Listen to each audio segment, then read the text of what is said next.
Why do I still like the narrative of ICP in 2026, even though nothing I say is financial advice? Well, it's because I like how DFINITY seems to be wanting to have things fully on-chain when it comes to the internet computer.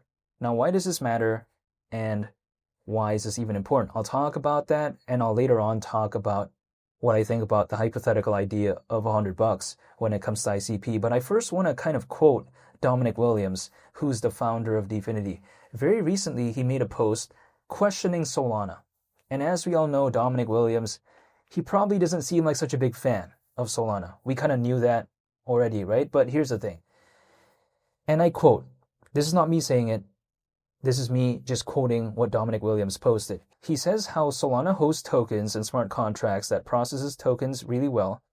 However, he argues that it cannot serve web, store a photo, or run a database on-chain. So he's questioning what platform are these dApps, right? These decentralized applications actually running on. He's questioning this. But the thing is, I think he also deep down may acknowledge that Solana is just very popular because we know about the Solana and ICP integration, right? But I think it's fair to sometimes question, right? He's just expressing his ideas. Here's the thing. A lot of other projects out there, they say that they use blockchain technology, but what is really truly running on-chain? Sometimes we just don't know. It's very vague, it's very ambiguous. However, in some cases, if things aren't running on-chain anyways, what's all this talks about, how awesome blockchain technology is, but they're not really utilizing it in some cases. I can't say in every single case, but in some cases. So I think that's why DFINITY really has this emphasis of this on-chain sort of narrative when it comes to the internet computer. But the thing is, why, if this is so kind of crucial in terms of validifying more so blockchain technology, why haven't a lot of other projects out there kind of had the same narrative?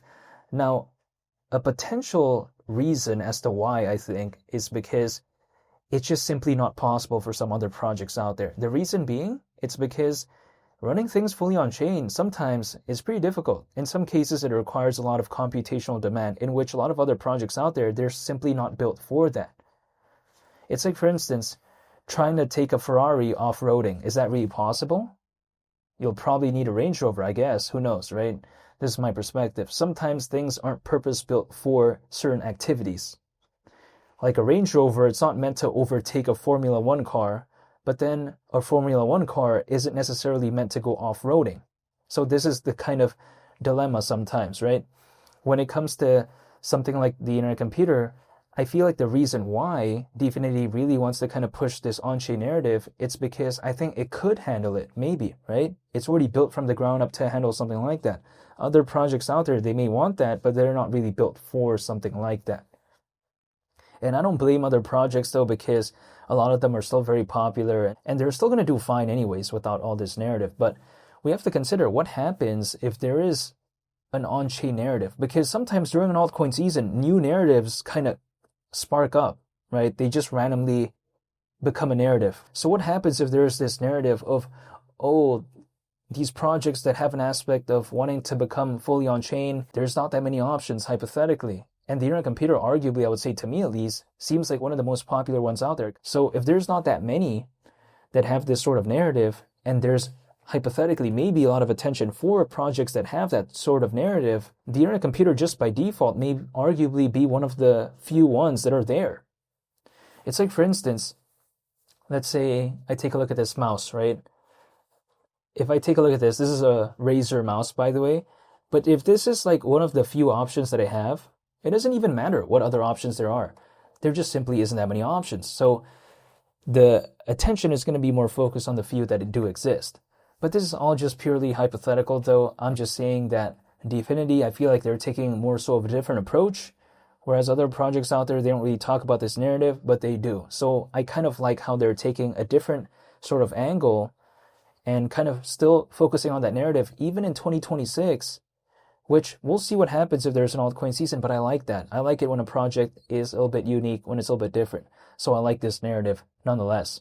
Now, $100, why do I still think about it? I mean, okay, sure, we're on 27 times lower than that as of right now, but also in the grand scheme of things, I have to consider the internet computer has an aspect of decentralized AI. I take a look at also on top of that, the vibes of caffeine AI. Also, They're trying to do Caffeine AI 2.0, right, in February. Also, on top of that as well, we take a look at Dominic Williams talking about the Internet Computer 2.0, Dfinity 2.0, and then also February, right? They're talking about Caffeine AI 2.0. So they're doing a lot of these 2.0 type of things, which sometimes it may not mean that much in the grand scheme of things. However, sometimes it gives good optics, right? It gives a good vibe. It gives just a good energy overall where it feels like it improved. It's like, for instance, let's say I buy shoes. If it's like a 2.0, even though it may not necessarily improve that much, it just gives like a visual, it gives like a vibe where it feels like it improved to me. Sometimes that's just kind of the psychological thing that I feel.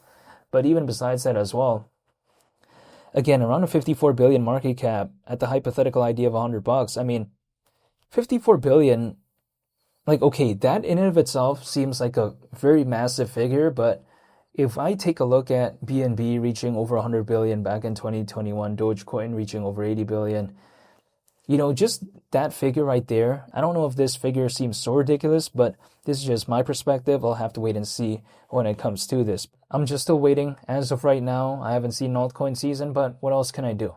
I'm just going to stay patient. I'm not telling anyone to do anything though, but this is just what I'm doing personally. And I want to say thank you for watching. I greatly appreciate it. And also, hopefully, if you liked it, feel free to like the video. And if you want to know more updates, feel free to subscribe because I do upload more videos when it comes to the Internet Computer and also some other projects too. Like for instance, Quant. I take a look at Jasmy, Zebic. I take a look at the projects that I'm a fan of basically. But even besides that as well, again, thank you for watching and I hope you all have a very nice day. And I'll catch you on the next one. I'm out. Peace. Bye. It's Mali the Captain.